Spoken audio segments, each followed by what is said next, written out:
Я хотел бы выразить большую благодарность тем организаторам, которые провели научно-практическую конференцию, и надеюсь, что завтра соревнования пройдут очень успешно и победят действительно сильнейшие. И этот турнир, который проводится в памяти великого тренера Дмитрия Петровича Поркина, откроет новые таланты.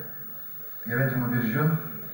Я очень хорошо знаю Дмитрия Петровича Поркина, хотя я у него тренировался, в Чуровце я жил 2 года и тренировался 2 года. Это равносильно тому, что я 20 лет пахал на ковре.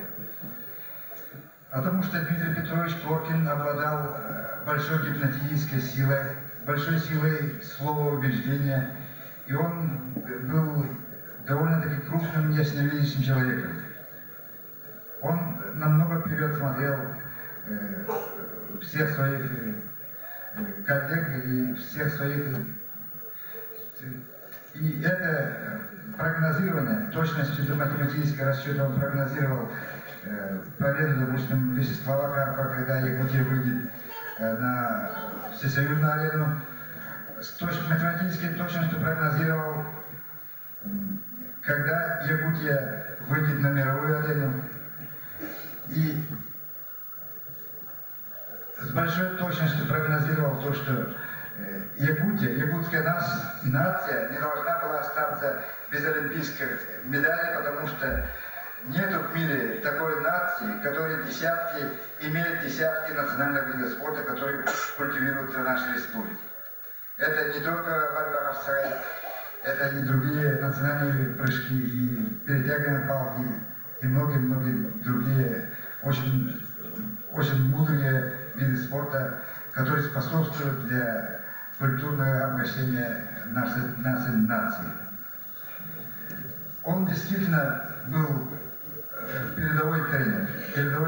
И это доказывает, что на Олимпийских играх в Монреале 3 якута представляли весь Советский Союз, и 3 олимпийские медали мы принесли для своей Родины.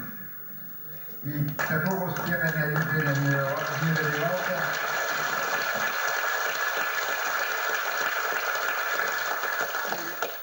Я глубоко убежден, что то, что он правильно прогнозировал,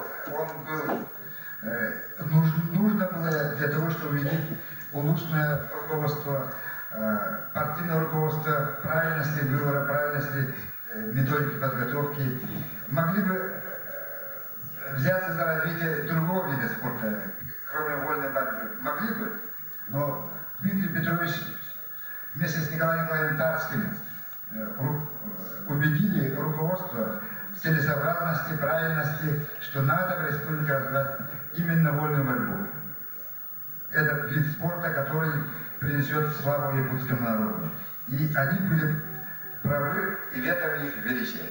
Спасибо чуровчинцам, что дали таких выдающихся людей, как Дмитрий Петрович Поркин, как Павел Павлович Бенигин. Я не говорю,